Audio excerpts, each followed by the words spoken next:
ચૂકીના માફી નહીં. આ માત્ર એક ફિલ્મનો ડાયલોગ નથી, તો એક વ્યક્તિના જીવનનો ભાગ છે. અંગમાં સફેદ કુર્તો, પગમાં પાયજામું, ચમકતી દાઢી, કુણાવેલી મૂછો અને આંખમાં ભયંકર કડકપન. આ ઓળખ છે અરુણ ગુલાબ ગવળી ઉર્ફ ડેડીની. 5 ફૂટ 3 ઇંચ ઊંચો આ માણસ ઘણીવાર ઢીલા કપડાં પહેરેલા જોવા મળતો. ઢીલા કપડામાં તેની આકૃતિ ભલે છુપાવતી હો, પણ સફેદ કપડા પાછળ તેનો ઇતિહાસ ક્યારેય છુપાયો નહીં. અંડરવર્લ્ડ ડોન તરીકે ઓળખાતા અને રાજકારણમાં પણ પગલું મૂકતા ડેડી હવે 18 વર્ષ પછી જામીન પર બહાર આવ્યા છે. પણ 2025ની મુંબઈ મહાનગરપાલિકા ચૂંટણી નજીક આવતા અનેક લોકો તેમની મુક્તિને લઈને આશ્ચર્યચકિત થઈ ગયા છે. ડેડી આ 2 અક્ષરોની આસપાસ ફેરવતી કહાણી ખરેખર શું છે? આવો જોઈએ આ ખાસ રિપોર્ટમાં. ચૂંટણી ટાણે જામીન પર ડેડી બહાર, કારણ શું?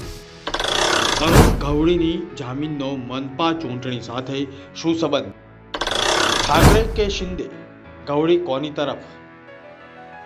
અંડરવર્લ્ડ ડોન અરુણ ગવળી જામીન પર બહાર છે અને સમય છે ગણેશ ઉત્સવ. પરંતુ ચર્ચા હવે શરૂ થઈ ગઈ છે ચૂંટણી. દેશની સૌથી ધનિક એવી મુંબઈ મહાનગરપાલિકા એટલે કે BMCની ચૂંટણી. અનેક મહિનાઓ સુધી ખેંચાયેલી આ ચૂંટણી આ વખતે સહેલી નથી, કારણ કે જે શિવસેનાની એક હથ્થુ સત્તા મનપા પર હતી, હવે એ જ શિવસેના 2 ભાગમાં વહેંચાઈ ગઈ છે. એક ઠાકરે જૂથ અને બીજું શિંદે જૂથ. અને આ વખતે મનપા ચૂંટણીમાં એ બંને સામસામે ઊભા રહેશે. સાથે ભાજપ પણ પોતાની પૂરી તાકાત સાથે મેદાનમાં ઉતરશે. દરેક નગર સેવકની ટિકિટ માટે રસાકસી પણ જોવા મળશે.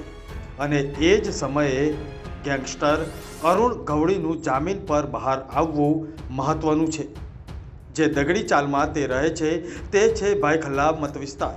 અને ત્યાં એવા મતદારો છે જેઓ ગવળીને ડેડી કહીને સંબોધે છે અને તેને માન-પાન આપે છે. એટલે અહીંયા પ્રશ્ન ઊભો થાય છે, અરુણ ગવળી મનપાની ચૂંટણીમાં કેટલી અસર ઊભી કરી શકે છે? ગવળી જે પક્ષની તરફેણ કરશે તેનું વજન વધશે? શું અરુણ ગવળીનો દબદબો રહ્યો છે કે સમય બદલાયો છે? અને છેલ્લા 18 વર્ષથી જેલમાં બંધ રહેલો ગવળી હવે રાજકારણમાં કેટલો રસ લેશે? આ બધા પ્રશ્નોના જવાબો તમને આ વિડીયોમાં મળશે. તેથી વિડીયો અંત સુધી જોવાનું ચૂકતા નહીં.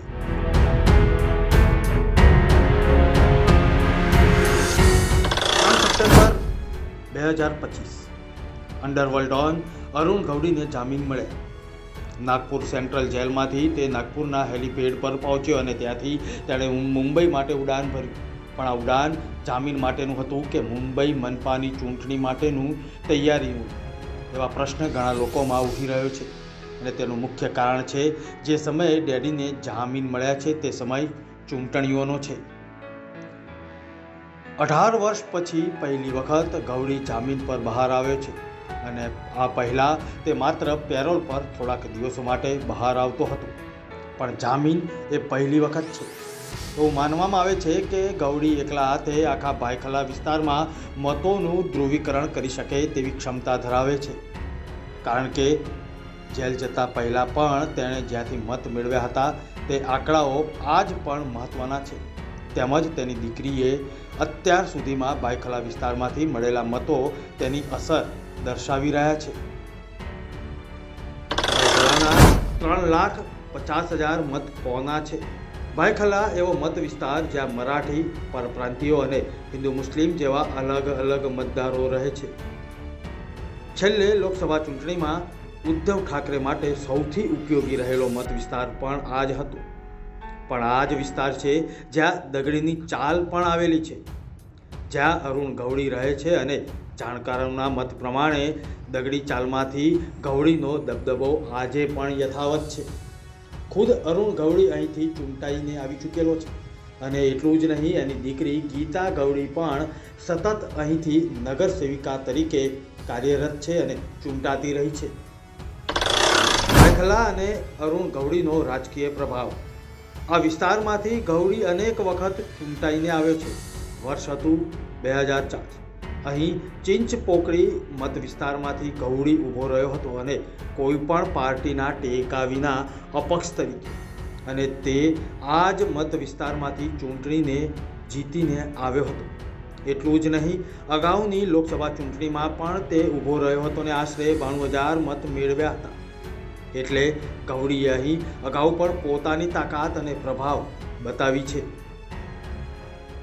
तो देखिए ये एक काफ़ी इंटरेस्टिंग चीज़ है ना कि 17-18 साल जेल काटने के बाद अरुण गवली जो underworld don, underworld gang leader थे, जो अभी सुप्रीम कोर्ट के आदेश के बाद अब बरी हुए हैं, तो अब देखा ये जा रहा है कि जैसे उनकी खुद की एक पार्टी थी अखिल भारतीय सेना, जो काफ़ी एक्टिव भी थी अर्ली 2000 में, और हमने देखा कि वो खुद अरुण गवली खुद चिंचपोकली से एमएलए चुन के आए थे, और उनके पक्ष के 4 लोग, I am not very sure, but 3 या 4 लोग बीएमसी में कॉरपोरेटर बने थे, जो उनकी बेटी और उनकी भाभी तो कंफर्म थे, और कई लोग और भी थे। तो अभी हम ये देख रहे हैं कि उनका जो क्लाउट है, जिस प्रकार से चिंचपोकली, लोअर परेल एरिया में है, वो तो बरकरार है, और आने वाले आगामी चुनाव में, बीएमसी के चुनाव में ज़रूर ये देखा जाएगा कि उस बेल्ट में, जैसे चिंचपोकली, जैसे मैंने कहा चिंचपोकली, लोअर परेल वगैरह में, उनकी तो काफ़ी एक दबदबा तो रहेगा ही, और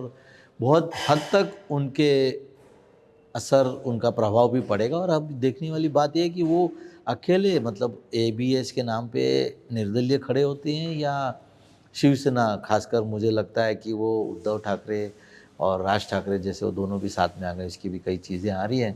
तो मेरा ये मानना है, मुझे ऐसा लगता है कि अरुण गवली अब जब अगर वो किसी प्रकार का गठबंधन अलायंस करेंगे, तो डेफिनेटली शिवसेना उद्धव ठाकरे के साथ करेंगे, ऐसा मुझे लगता है। बट अभी देखते हैं आने वाले समय में अरुण गवली की तरफ से क्या बयान या क्या निर्णय होता है। જામસંદેકર હત્યાકાંડ અને ગવડી રાજકારણમાંથી બહાર. 2 માર્ચ 2007. સ્થળ રૂમાની મંજિલ, ચાલી, અસલફા વિલેજ, કાટકોપર, મુંબઈ. આ દિવસે શિવસેના નગરસેવક કમલાકર જામસંદેકર પોતાના ઘરમાં ટીવી જોઈ રહ્યા હતા. પત્ની કોમલ કંઈક કામ માટે ઘરના બહાર ગઈ હતી, જ્યારે ભત્રીજી મનાલી ઘરમાં રસોઈ કરી રહી હતી. થોડાક દિવસો પહેલાં ચૂંટણીએ તેમને અખિલ ભારતીય સેનાના ઉમેદવાર અજીત રાણેને 367 મતોથી પરાજય આપ્યો હતો. એ સમયે 2 મોટરસાયકલ ઘર સામે આવીને રોકાઈ. 4 લોકો ઉતર્યા, જેમાંથી એક સીધો ઘરમાં ઘૂસ્યો અને બંદૂક કાઢીને સીધી જ જામસંદેકર પર ફાયર કર્યું.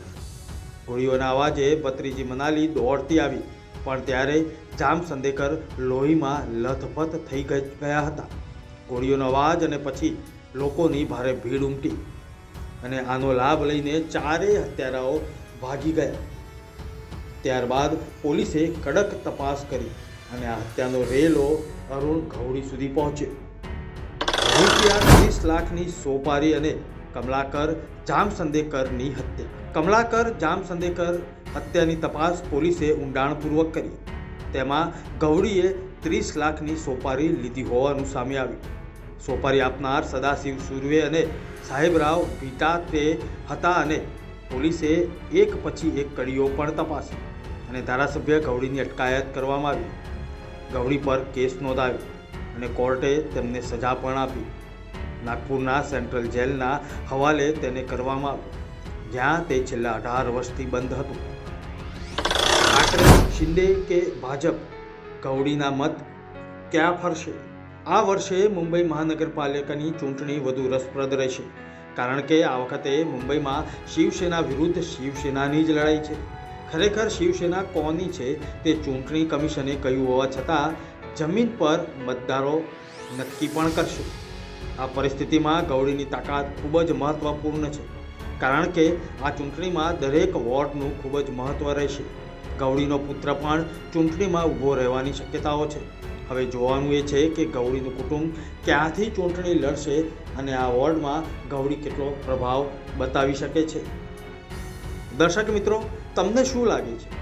અરુણ ગવડી ખરેખર મુંબઈ મહાનગરપાલિકા ચૂંટણીના પરિણામોમાં ફેરફાર કરાવી શકશે? અને જો ગવળીની તાકાત લાગશે તો કોની તરફથી લાગશે? ઠાકરે શિંદે કે ભાજપ? તમારો અભિપ્રાય કોમેન્ટમાં ખાસ જણાવશો અને આ વિડીયો તમારા મિત્રોના સાથે શેર કરવાનું ભૂલશો નહીં. બ્યુરો રિપોર્ટ, મુંબઈ સમાચાર.